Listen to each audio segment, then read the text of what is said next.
Welcome into Rounding the Bases Live, presented by Enterprise Bank and Trust hashtag no stopping you. My guest today is Ryan Kilgore, and we'll get to him in just a moment because I'm so excited to be able to talk with him about the world of charity, about music, about pandemic pivots, and so much more. But first off, a little bit of business. Enterprise Bank and Trust hashtag no stopping you. They are the ones that sponsor this podcast about culture and leadership with a baseball twist. My name is Joel Goldberg, coming to you from the Kansas City Audio Visual Studios. They create engaging spaces. Check them out at kcav.com, and I'm happy to connect you with Alan Landever over there. I am so excited for my guest here on Rounding the Bases today, and so much to discuss. Ryan Kilgore is the founder and CEO of the Kilgore Music Foundation. He's been playing music professionally since he was a kid, uh, more than just an accomplished saxophone player. This is a saxophone player that has traveled the world with the likes of Stevie Wonder. He has been in movies. He is making a difference with his not just love, but abilities in music in terms of education, what he's able to do for kids. And like so many of us, the world has changed during COVID, but the world also keeps going on. So I'm very excited right now to bring in two Rounding the Bases. Ryan Kilgore. He's got, for those that are watching on the live stream, got the picture of the saxophone behind him, Yeah. as it should be. Ryan, how are you? I'm doing wonderful. How are you doing? Good I'm to see doing you. good. Yeah, it's good to see you again. I know that you and I visited. Mike Meyer Music, and Yeah. Band of Angels in Kansas City introduced us. I always say if Mike introduces me to someone because he has such a big heart and he's so well connected that I want to meet that person. I didn't know when you and I met that I'd get the chance to connect with a guy that has traveled with one of my favorites, and who doesn't love Stevie Wonder. Yes, sir. But you've had that opportunity. You know, there's so much I want to talk to you about, but I want to jump right in there too. It's got to be normal now saying, "Oh, I've played with Stevie Wonder," but there still has to be an element where you pinch yourself too, right? Yeah. Sometimes it's when you meet people that maybe you've never met before and they reference it, and to see sometimes their reaction of how big it is to them. You're like, wow, I never really looked at it from that perspective. It just kind of happened, and it's along your journey, going through your journey, and you're looking like, wow, like, okay, I'm here, but did I just do that? So Pretty it's pretty pretty surreal. cool.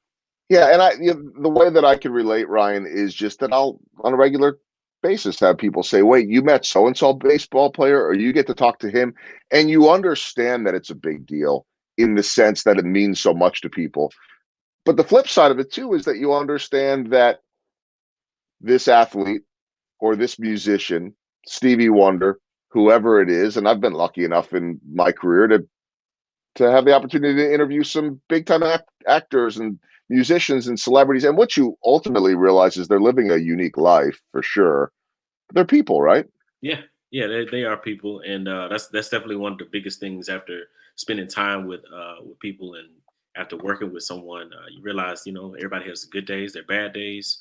They have moments where it's really exciting. It's a lot of stuff going on, and you have to learn how to create that balance in your life to be able to juggle. But also, you see them even in spite of going through things, step up to the plate and Mm-hmm. really kind of like knock your socks off. Like, wow, he wasn't really feeling good this morning, but that was probably one of the best shows we've done on tour, and you see that and you're like, oh, okay, so those things are possible to fight through, so, but yeah, they're regular people. There's a message there too about grinding through the tough days, right? Because I always say it in terms of television, and we saw this the way we covered baseball this year. The show goes on. The show must go on. Unless it's canceled, it's going on. Yeah. And so, how many of us are ever at 100%? You know that when you are, it's a great feeling, right? You know Yeah. that as a musician, I know if I'm locked in as a broadcaster, and you can fill in the blank for any profession. When you are in that zone, there's nothing better. But you're not in the zone most of the time, too.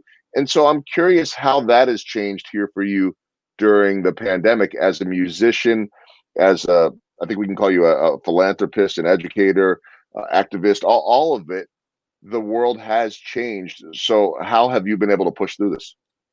Well, for a second, you have to like reevaluate, kind of debrief, and say, okay, where was I headed? You know, um, was I it, and does this change the direction that I was headed in? You know, something like a pandemic, like a COVID. You know, and so then you're like, okay, well, I still want to help people. I still love music. I still want to make music. So that hasn't changed. My passion hasn't changed. So once I identified that, then it's like, okay, well, now my approach may have to be different. And, you know, before it's easily to have an after school program where you can meet with someone face to face, you know, or a group of kids that you can meet with. But now, if that kid doesn't have a computer, then there's not even a viral connection there.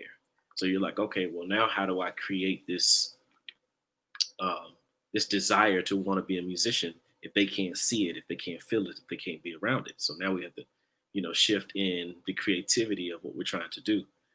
So I've been able to actually, I've been working on my producing skills, I guess, Mm. um, and building on it. And it's something I've been doing for years now, but just kind of challenging myself to say, okay, what if I was had to come up with some music for a commercial? Or what if I had to, you know, create something and I'm on a plane and I just get this email before I get on the plane and I have an hour and a half, you know, to figure out what I'm going to present to this music supervisor or whatever. Just play these games with myself and I would just quickly see how fast I could come up with something, whether it be from using my phone, from being my saxophone, from, you know, whatever I had, you know, to build on something.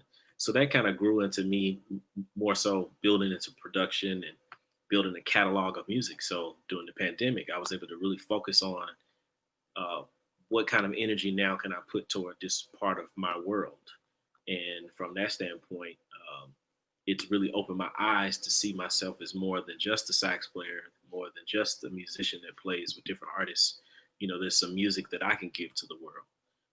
So it's a beautiful process to go through, you know. So now it's like, how do I make that tangible? And so those are certain steps, you know. No, uh, I mean, because I'm seeing so much of that too. And if we want to still be who we are, I don't mean as a person, but whatever our talents are, and you want to do it exactly the way you did it before, there's a good chance you're going to get left behind, right? I mean, we hear the yeah, word pivot so much, and pivot doesn't necessarily have to mean doing a completely different thing, but I think you have to reevaluate the way we go about things unless you're lucky enough where you were already some form of an online business that was structured for this. You true, have to figure out a way to still do what you do, which is music, whether that be in an educational standpoint, whether that be making music, whether that be even playing live, right? You're not just going to turn your back on that and say, okay, I just put in my whole life to music. I guess I'll move on to something else, right? That's right, sometimes what people think about in terms of pivot. You have to figure out a more effective way. No yeah. different, Ryan, than the restaurant that says I can't have people in there, but Yeah. So now you know what? I have to Got figure out a got different way to get to my customers. Yeah. a different way. So, what have you heard from people during this course? I mean, here's the thing about what you do, and then I want to talk about your background because it's fascinating. But people always love music, like the joy of music. And maybe not everybody likes music, but I would say that most people have whatever it is their favorite, right? I mean, Some if you type of like rap, you relationship. like Yeah. rap. If you like classical, you like classical, jazz, whatever it But is. it's all still music. Yeah. And it's not going away. That's been the case from the beginning of time. So the good news is you have an audience. You have people that still want to feel good and get lost in their music. But what have you learned or heard from people during these 6, 7 months? Well, I think people, I can see from I guess outside looking in, inside looking out, that people have a deeper appreciation, you Mm. know, for live instrumentation, for live musicians, for going to a concert, for hearing music, someone sing, someone dance. You know, these things have become more precious, I think, during this time. So um, you know, on either side, I think if we're able to come and build a bridge in that way to where when the fan comes to a concert, they give their all to that concert. And if the musician comes to the concert and they give their all to that concert, then we all are giving our all to participating in a moment that we'll never have again. So it becomes a precious moment. And that's something that I do hope that we're able to get from this is taking advantage of when you go to a concert, man, it's not guaranteed. Yeah. you know. And but there is the beauty in that music can survive through all of that, and it's a language that we all understand. And it's definitely a quote from one of Stevie's songs. You know, it's something that no matter what your religion, no matter what age you come from, no matter what part of the world you come from, you know, a song can touch every single one of us. And so that's the beauty of, I guess, the encouragement that you can get from being a musician or an artist or a creative or anybody that's doing. When you find your passion, I think it doesn't even matter. I think your passion is it's gonna it has this GPS system that directs you to the next, like you saying, the pivot, where you get there and it's like, oh, this is the next phase of where I'm headed. And just embrace it. And once you embrace it, then you're headed in a completely different direction, but on the same path. If that makes sense. It does. And if you're lucky enough to find that passion, you got to run with it and enjoy every single moment of it. I want to talk about how you were able to get to where you are today, which will then set us up beautifully for the Kilgore Music Foundation so that we can really talk about what you're able to do. And for anyone that wants to learn more, by the way, about the foundation, you can go to kilgoremusicfoundation.org. This was not something that you stumbled upon later in life. And I think most musicians start somewhat early, but I know that you were getting paid for gigs as a kid. Where did the music ability and passion come from, and how early was it?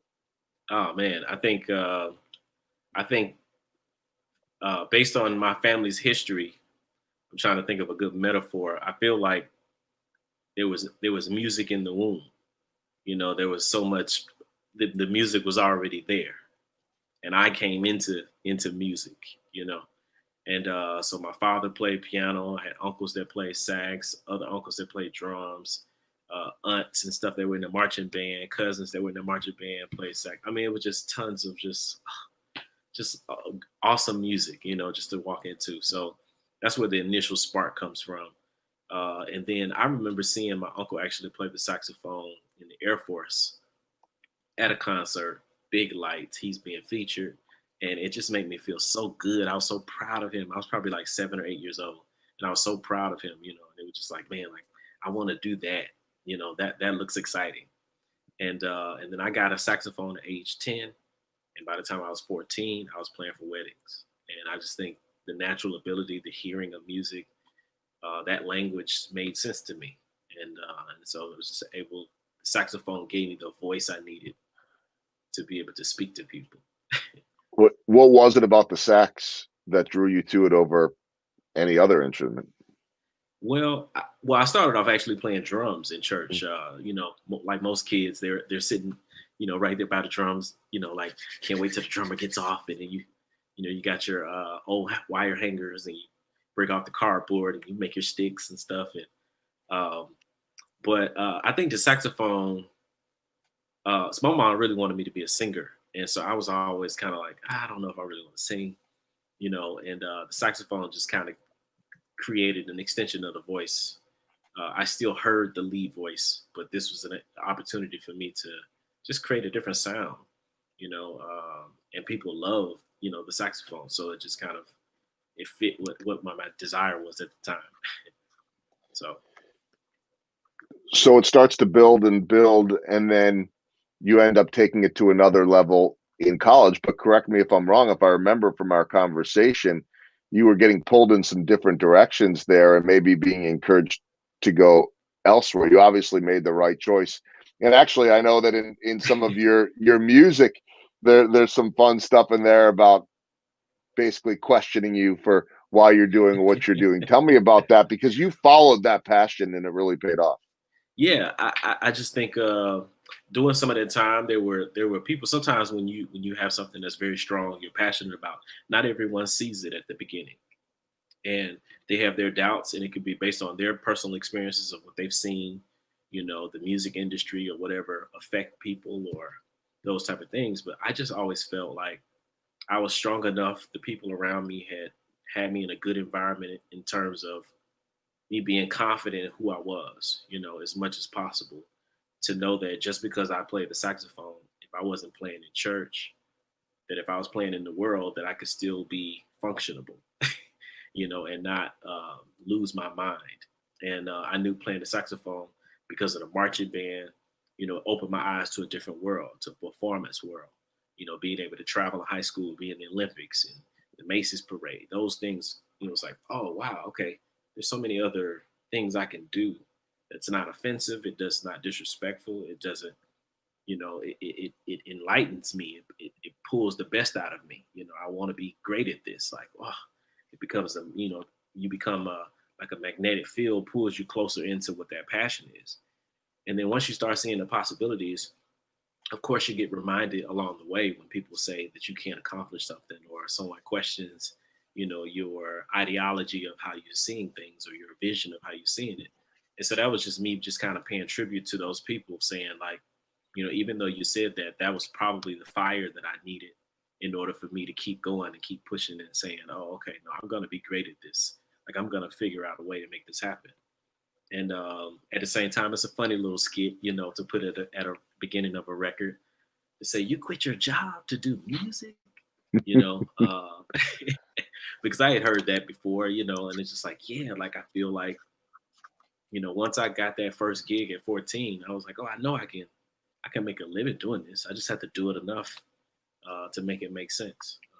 So, It's so interesting to me because one, I heard smaller bits of that in terms of going in TV. But look, the likelihood of making it to where I did in TV, while far from a given, and most people don't. I mean, most people I went to school with got out before it started, and I'm going to go find a marketing job, or I'm going to go do this. And they might have been happy, they might have not. I've heard from some that say, boy, I kind of regret not giving it more of a chance. With that said, and you know this with some of your gigs that you played early on, you're not making a whole lot of money, and it is the passion which keeps you going because you're not in it at that point for the money. Not that you are now, but hopefully you're more rewarded for it. But every step along the way, people are going to tell you to take the safe route. I mean, I heard that, but more significantly, I think is I hear so often from baseball players and stars that have made it that said, when they asked us what we wanted to be when we grew up, everybody said baseball player, basketball player, and all the teachers would say, you're never going to do that. And here I am. So I always want to tell people, follow that passion. Also, though, and importantly, have other outlets and other paths. And that leads me to segue into the Kilgore Music Foundation, because I know that you're not necessarily helping craft the next Ryan Kilgore or the next Stevie Wonder, but you're also making sure that music is a part of kids' lives. And the statistics show that that can make a big impact, right? absolutely, absolutely. When you think about one county may have 100,000 students, music students, in a particular area. That's a lot of people. I mean, a football stadium holds 70, 80,000 people. So imagine if all of those people were musicians. And all those people played an instrument. It helps you with discipline. It helps you with learning to work well with others. It teaches you about a different language. It opens your mind. It makes you think all these different multitasking skills that you learn from being able to step at the same time and remember the notes that you're playing. All these things. It helps the development of the brain. And I think people, sometimes not to get all scientific about it, but sometimes people, disregard that aspect, of learning music and what it does for a child's brain. And it keeps you out of trouble. I didn't have a chance to think about certain things to do or to be a part of because I was always trying to learn music. And once I found that passion, and it's really about the passion, music just happened to be my passion, but a kid needs to find his passion, and music is a gateway into a skilled job market. There's some workforce development that needs to be attached to learning music, so you understand that I may not become Stevie Wonder, but I can be Stevie Wonder's sound technician. I can be his engineer. I could be his, road manager. I could be his wardrobe stylist. There's so many other Mm-hmm. things that, you can fall up under to still be a part of whoever the next is. And just get them interested, expose their minds to see those different type of things.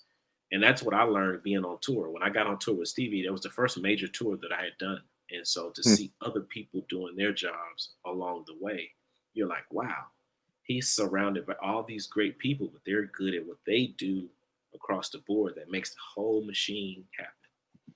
So wow, okay. So all these different paths led us all to the same moment,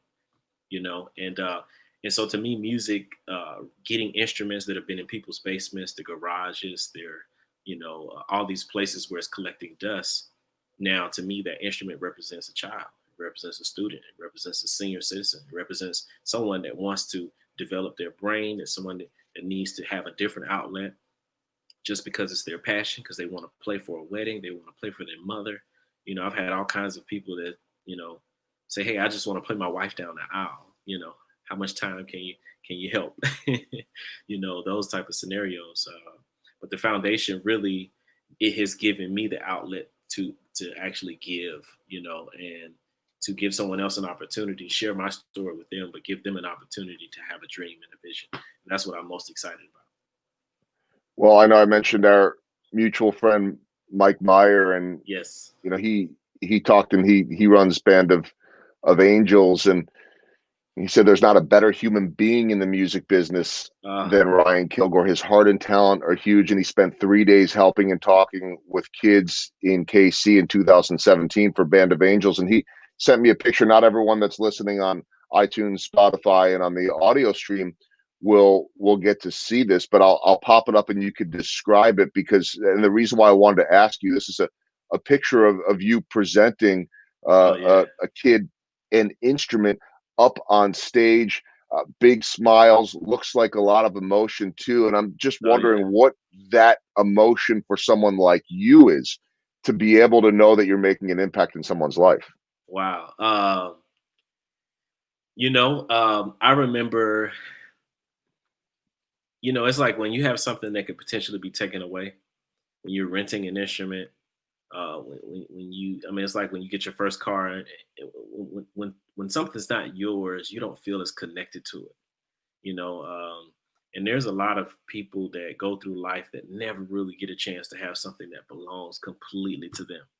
And Mhm. here is a student that loves to play the trumpet, loves music. Her life is changing because of music, but she doesn't have her own instrument. She's never had a brand new instrument. She's always had a used, or, something like that. And so to know that now someone paid attention enough to her to be able to, to gift her that, it's like me reliving my moment all over again. And when you see that, you Hmm. see the joy, and then you see them graduate and they go on to college, and now they're, it you already knew it was going to happen, but it's just a beautiful journey to actually watch it live, to see it happen. And so when I found out about Band of Angels, I was like, man, I have to participate. I have to, like, Mike, I can't just come and, just play for the gala. Like, you guys are doing an amazing job, and this is amazing to see, And so it was gracious for them to allow me and help set that up, to be able to visit, with those students. So I had a great time.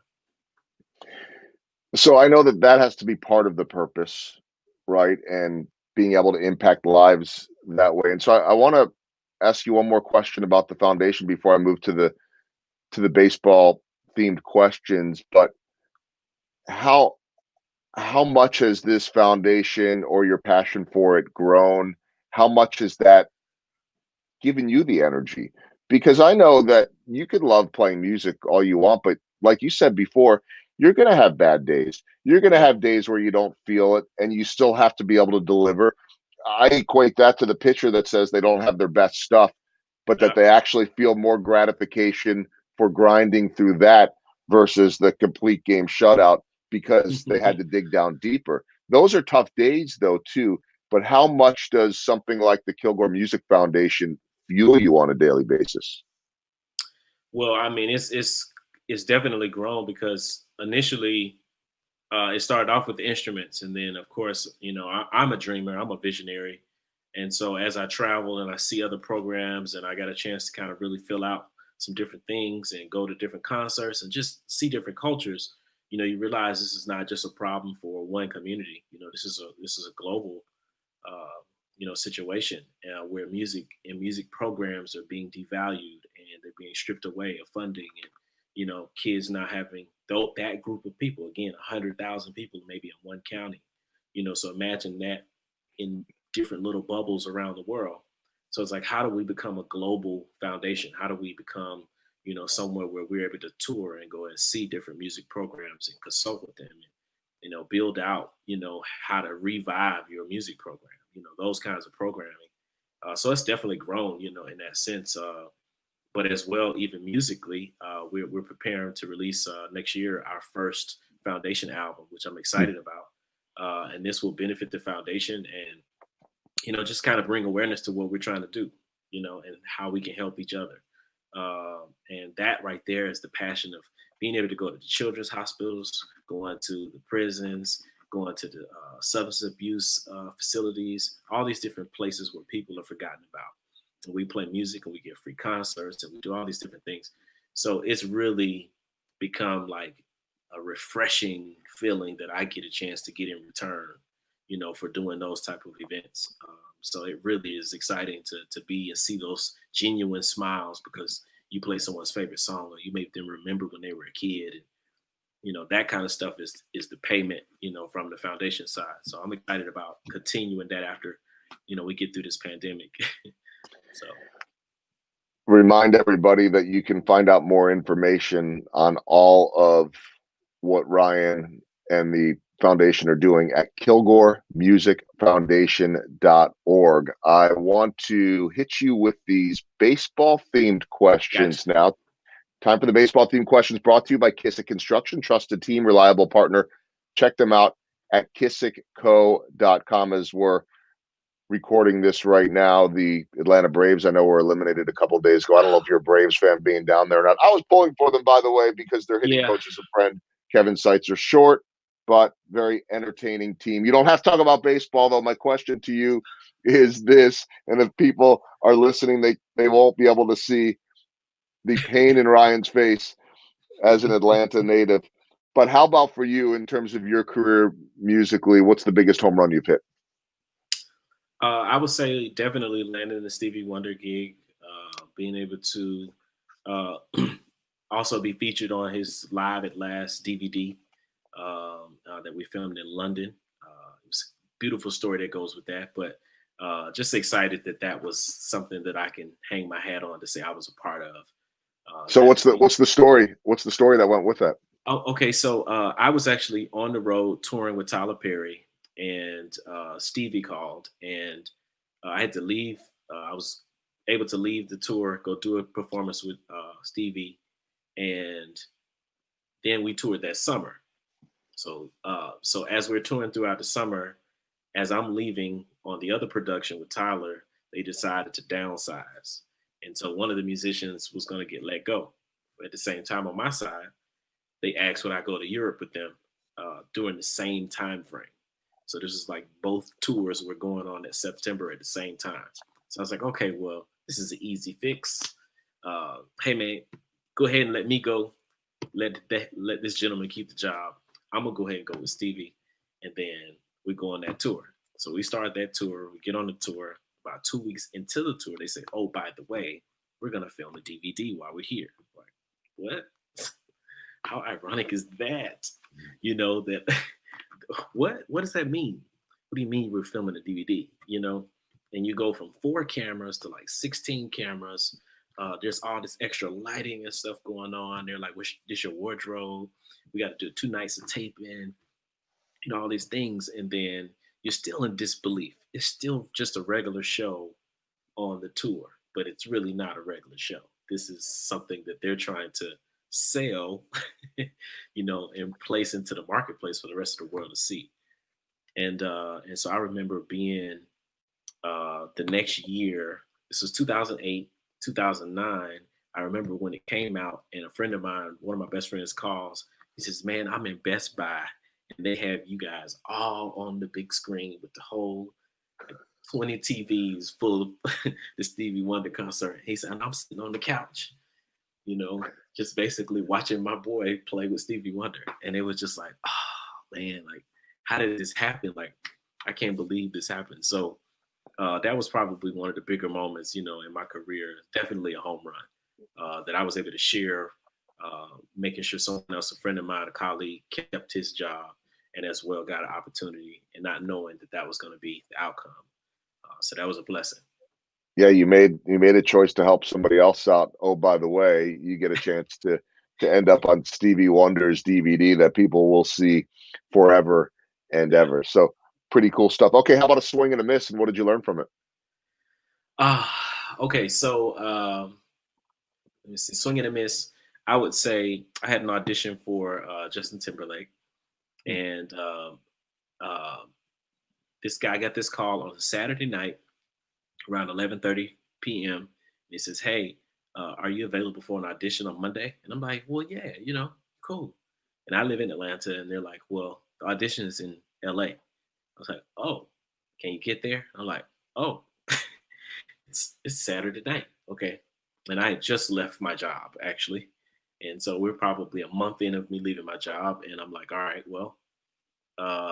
I ended up making a few phone calls, calling some different people, and I ended up going to making it to LA, and I actually did the audition. Only to for them to decide after auditioning horn players after horn players after horn players that they decided, hey, you know what? We don't even need horns. And so it's just like, oh, like, you know, and so it's one of those times where you like wishing, and then later on you see them with big horn sections and all this kind of stuff or whatever. So it happens. Sometimes you win, sometimes you lose. Maybe Timberlake will come calling again if he knows what's good for him, right? That would be great. That would be great. If you're watching, JT. Anyway, last baseball themed question: small ball. What are the little things that add up to the big things? Uh, I think sometimes just being consistent with something. So uh, for me, I'm looking for, like I was talking earlier about doing production and doing for television and film. Just me doing little things like every time I get on a plane, I would challenge myself during that plane ride to basically create a beat or create a track or something like that. And my goal is to eventually build up my catalog to where when someone calls me into a meeting, I can say, "Oh, I have 30 songs right here I can let you listen to that I worked on." And if I do that every time I'm on a plane, if I do that every time I'm standing outside and just randomly walking and taking a walk, just figuring those small times to pick something out to get an idea out, just consistently do that, you'll look up and you'll have 100 songs, then you have 1,000 songs, then you have 2,000 songs. And those are the things that when someone calls, you get that special call, then you're in a position to where you already have what you need, you know. And that's something that I used to do even in practicing my saxophone, just practice a little bit at a time, a little bit at a time, a little bit at a time, listening a little bit at a time, listening a little bit at a time, just building those habits. Eventually it gets to the point where it becomes second nature, and then now you have a formula for how you can quickly do something, how you can manage something, how you can do it efficiently, and be great at it at the same time, because now it's second nature. So It's that foundation of who you are in terms of being a part of that everyday success that you have, right? Those little details that end up leading to so much success. Four final base or four final questions as we round the bases and wrap this up. The first question, Ryan, is going to be this: that first paid gig as a musician, as a young teenager, how much did you make? I made $100. Haha. And that was for a wedding? Yeah, this is for a wedding, and so I actually was trying to decide between whether I was going to be an NFL player, a wide receiver, or a running back, or something like that, or if I was going to play music. And this was during a part where my mom had basically gave me an ultimatum. She said, "You get hurt one time," and I played football and I fractured my ankle. And the next week was also scheduled my first wedding, and so now I'm sitting in a half cast because I fractured my ankle, and I'm playing "You Are So Beautiful" to the bride that's coming down the aisle. And afterwards, I got paid $100. And I'm like, so if I play football, I can't get paid until I'm probably 20, at least 21, 22 years old. But at 14 years old, someone just paid me $100 to play a song. I think I'm gonna be a musician, and it just kind of went from there. Yeah. Although some might say the Falcons could probably use your help. I'm being really rude from a sports standpoint right now. I just got to Because take it. you got to take it. Got to This take it. is this is why sometimes I think people down in Atlanta just prefer to watch college sports because it's a little bit safer. Man, oh my God, it's just so gut wrenching. Oh my God, it's I so know. oh man. So next That subject. was not even fair for me to go there. Okay, second question as we round the bases. Yes, you did have the appearances and the involvement in Stevie Wonder's DVD, but you were on the big screen well before that. Tell my audience about your movie background. I had a wonderful opportunity to attend Clark Atlanta University, and I became the first freshman drum major in the school's history. During my sophomore year, we got word that 20th Century Fox was coming on campus to view the campus and check us out to see maybe if they want to film a movie there. And we're like, oh, okay, cool, you know. And then it ends up that it's a movie about marching band. We're like, what? Okay. Next thing you know, I'm being pushed to do some auditions. And then I landed the role as one of the drum majors for the A&T band in the movie Drumline. And that was I mean, such a crazy, amazing experience being able to actually do what you do in real life, but now on the screen. Um, and an even cooler stat for that is the the the A&T band was made up of my high school marching band and my Hmm. college marching band, and both of those schools mascots are the Panther, and Hmm. so I was able to be a Panther, like an ultimate Panther, you know what I mean, in that situation, and so it was really cool, and to now note, you know, meeting people later on, and they're like, man, that's my favorite movie of all time. It's really, really an honor to participate in that movie. But that led to Fighting Temptations, Die for Mad Black Woman, Country Bears, Alvin and the Chipmunks, Four. I mean, just a lot of different other aspects, and I hope that keeps going. You know, as time moves on. Third question as we round the bases. If it's normal, relatively normal to live in Stevie Wonder's existence as you have, I wonder if there is a song he plays that you all play that is a favorite, because everybody has probably not just one Stevie Wonder favorite song either, by the way. How could you only have one? But you know, his It's tough. music, you hear certain songs and you just get that feel good going, you know, and it brings you back to whatever time period. I mean, it reminds me of sitting in class in seventh grade with a friend just humming Stevie Wonder tunes. And I don't know why then, but is there a song you play with him that just tops the rest?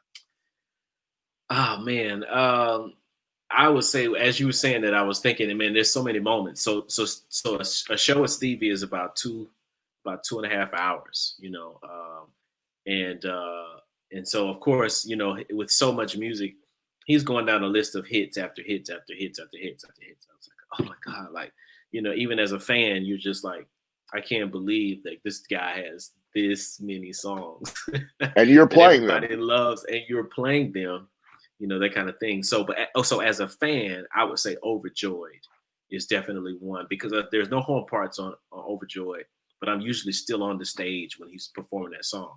So you get a chance to like really analyze the people and how they're receiving, you know, this song and seeing how he's giving the emotion behind it, and just how it climbs as well. Um, and then I would say the one that's really cool or fun is definitely when we do Superstition. Um, and you know, you see everybody dancing and having a good time, and you know, he's being silly usually on that song, that kind of thing. And the singers from the other side of the stage, they're now moving around. Everybody's kind of, you know, it's like this whole freedom of just having a good time. You know, Don't You Worry About a Thing is another good one. It's just a blum blum blum blum blum blum blum blum doo doo blum blum blum blum blum blum blum blum. You know, it's just like you just go into this whole other world. So it's definitely amazing. But it's so many. It's so hard to choose. But that those are a couple of that, you know, I definitely have a good time listening to. I mean, there have to be moments where you do pinch yourself, right? Oh yeah, oh yeah, oh yeah, oh yeah. I mean, And I would say one is we did a show in Rio. This is definitely a few years ago, and they were expected to shut the city down pretty much. And so this concert is on the beach, and they have speakers lined up every so often, you know, throughout this long span of the beach. And it ended up being 750,000 people on the streets and the beach and you're just looking out into a sea of people to hear this, to hear music, and to hear this amazing artist, perform, and you're just like, oh, like I have never seen anything. I never thought I would ever see anything like that in my life. So those are the type of moments, man. You're just like, oh, like this is incredible. I can't believe I'm like, is it me? Am I still here? It's wild and amazing. But then again, I'll remind everyone that this is what Ryan does. And so you do have those moments, but you still have a job to do and you still need to Absolutely. go about your business. But so much of that enables you and gives you that platform, I know, for the Kilgore Music Foundation. So my walk-off question is this. We've talked a lot about it, the kids, the foundation, so much information on the website for anyone that's interested. What do you tell those kids when they ask you or they say to you, hey, I want to be a professional musician. I want to be the next Ryan Kilgore. I want to be the next Stevie Wonder. I want to be the next Justin Timberlake, whoever or whatever it is. As you meet all of these kids and you go into the schools during normal times and you're making an impact, what do you tell them when they ask? Well, I give them the 3 P's. We call that person, passion, purpose. So every person has a passion. Let's just deal with that first. Like, just deal with understanding what is my passion. And every passion has a purpose. And what is the purpose of music? What is the purpose of painting? What is the purpose of dancing? You know, and every purpose has a person. So every time you use your passion, it leads you to your purpose. Your purpose is to use your passion to touch a person. So every time I play a song, my goal is to touch at least one person in the room. So that's it. Play from my heart to the point to where it touches that person to make them feel better. And once we get those 3 P's, I feel like everything else really starts to, you become a magnet and you start to draw in those opportunities and those different things when you're focused on your purpose, your passion, and the person that you're using it for, the person that you're giving it to. And when you get those 3 principles, I think then you start to understand your gift has a GPS system, and it just takes you around the bases as you do the home run. Like ever since, pow, as soon as you hit it, you just know, okay, great, home run. And so that's to me one of the main things that I give them as a nugget, and as well believing in themselves. Understanding that before you can believe in your dream or your whatever, you got to believe in yourself. You have to really know that this is what I'm here for. And if you don't have that belief, it's going to be hard for you to believe in others. It's going to be hard for you to, really be dedicated to what you're saying you want to become. It's a lot of hours, a lot of hours, a lot of hours, a lot of hours of just dedication. So things like that, That little nuggets like that. that right there is the walk-off home run for sure. For anyone that wants to learn more about Ryan, about the foundation, Kilgore Music Foundation.org. There's a great fact on the website that says schools with music programs have an estimated 90.2% graduation rate and 93.9% attendance rate compared to schools without music education. So I know that Ryan's big passion and purpose in helping people in life is making sure that kids have that same opportunity that he does. And so, one, check out Kilgore Music Foundation. Two, check out Ryan's music. Whatever you use to get your music, you'll find him. Trust me. I'll do it again when I jump into the car today to go to a speaking gig that I have, a virtual gig actually later. And I will make sure that I'm listening to the smooth sax, and there'll be some people telling you, I can't believe you're going into music. But I think that it all worked out really well. It And did. It so, did. and we'll continue to do so too. Ryan, thanks so much for spending time today on Rounding the Bases. Continued success with the music, with the Thank you. foundation, Thank you. and let us know how we can help in any way. Thank you so much. I appreciate it. And to Mike and for connecting us, definitely way past this show. And I look forward to growing our relationship as well. And I just had a fun, just the whole experience has been great. So thank you for having me on the show, and good luck with the show. And I hope it grows, and grows and grows and grows to your heart's content. So I appreciate it. congratulations. Yeah, thank you so much. And we will continue the discussion without a doubt. So it's great to be able to have Ryan Kilgore on the program here today. My name is Joel Goldberg. Again, KilgoreMusicFoundation.org. If you want to reach me, you can do so at joelgoldbergmedia.com. A thanks to my sponsors, Enterprise Bank and Trust, hashtag no stopping you, KCAV, Kansas City Audio Visual, and Kissick Construction. That's going to do it for this episode of Rounding the Bases presented by Enterprise Bank and Trust. Hope to catch you next time.